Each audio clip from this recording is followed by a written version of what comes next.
Assalamualaikum warahmatullahi wabarakatuh. Selamat pagi, siang, sore, dan malam Ibu dan teman-teman sekalian.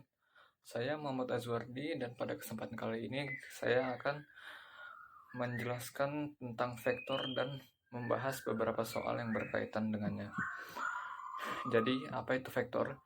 Dalam matematika dan fisika, vektor adalah suatu besaran yang memiliki dua karakteristik utama, yaitu yang pertama besar, magnitude, dan arah direction. Konsep ini berbeda dengan besaran skalar yang hanya memiliki besar saja, seperti suhu, massa, dan waktu. Vektor, karena memiliki arah, memberikan informasi yang lebih lengkap dan berguna terutama pada studi gerak dan gaya. Misalnya, ketika seseorang berjalan 5 meter ke timur, maka perpindahan ini dapat dianggap sebagai vektor karena menyertakan arah.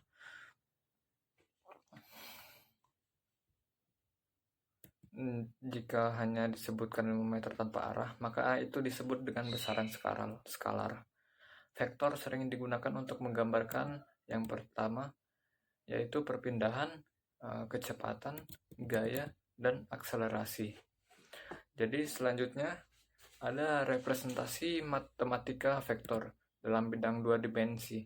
Vektor ditulis sebagai pasangan bilangan seperti berikut. Jadi yang ini merupakan nama vektor, biasanya ditandai dengan panah di atas huruf.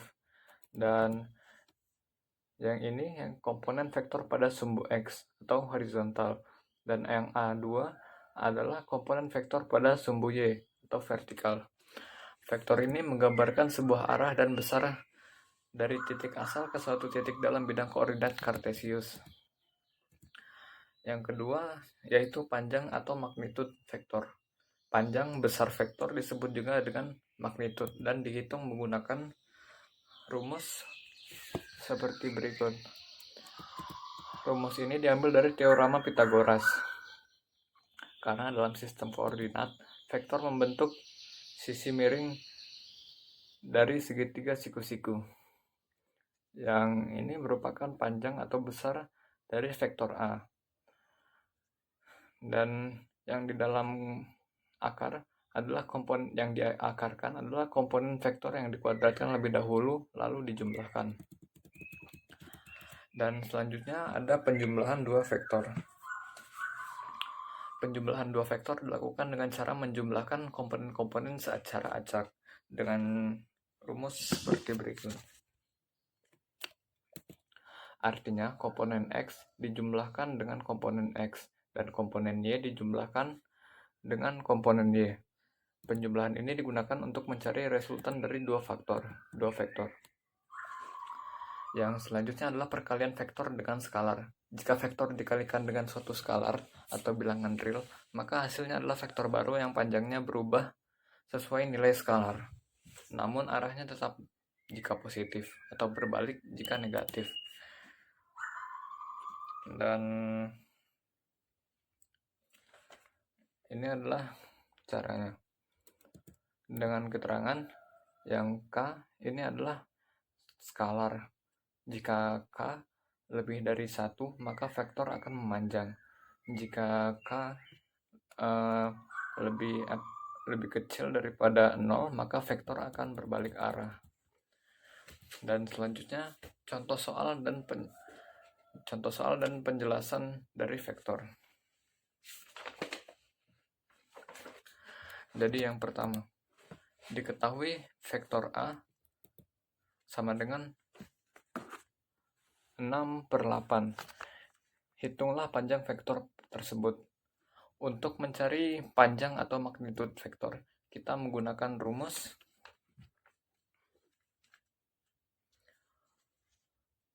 A sama dengan 6 kuadrat ditambah A sama dengan akar 6 kuadrat ditambah 8 kuadrat, yaitu sama dengan akar 36 ditambah 64, yaitu akar 100, yang merupakan 10.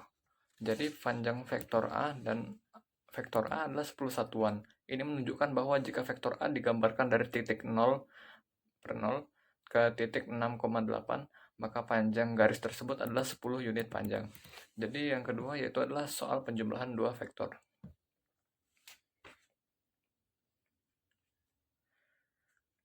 jika diberikan dua vektor A yaitu 2/5 dan B min 1/3. Hitunglah dari hasil A ditambah B. Jadi yang di atas ditambahkan dengan yang di atas, yang di bawah ditambahkan dengan yang di bawah, yaitu 2 ditambah min 1 jadi 1, dan 5 ditambah 3 sama dengan 8. Sehingga hasil penjumlahannya adalah vektor A ditambah vektor B, yaitu 1/8. Dan yang ketiga, yaitu perkalian vektor dengan skalar. Jika vektor C sama dengan 4/min 2 dan skalar K sama dengan min 2, hitunglah hasil dari K dikali C. Jadi dikalikan masing-masing komponen dengan skalar, yaitu 4 dikali min 2 sama dengan min 8, dan min 2 dikali min 2 sama dengan 4. Jadi hasil dari soal tersebut adalah min 8/4. Vektor ini memiliki arah yang berlawanan dengan vektor C karena skalar negatif dan panjangnya 2 kali lebih besar. Jadi kesimpulan yang bisa diambil dari yang sudah dijelaskan yaitu vektor adalah besaran yang memiliki arah dan besar, berbeda dari skalar yang hanya memiliki besar. Yang kedua, vektor dapat direpresentasikan dalam bentuk bilangan, misalnya X per Y. Operasi dasar vektor meliputi penjumlahan, pengurangan, perkalian dengan skalar, dan menghitung magnitud. Pemahaman tentang vektor sangat penting dalam fisika, matematika, teknik, dan komputer. Jadi sekian yang bisa saya jelaskan. Wassalamualaikum, kurang lebihnya mohon maaf. Wassalamualaikum warahmatullahi wabarakatuh, dan selamat pagi, siang, sore, dan malam Ibu dan teman-teman sekalian.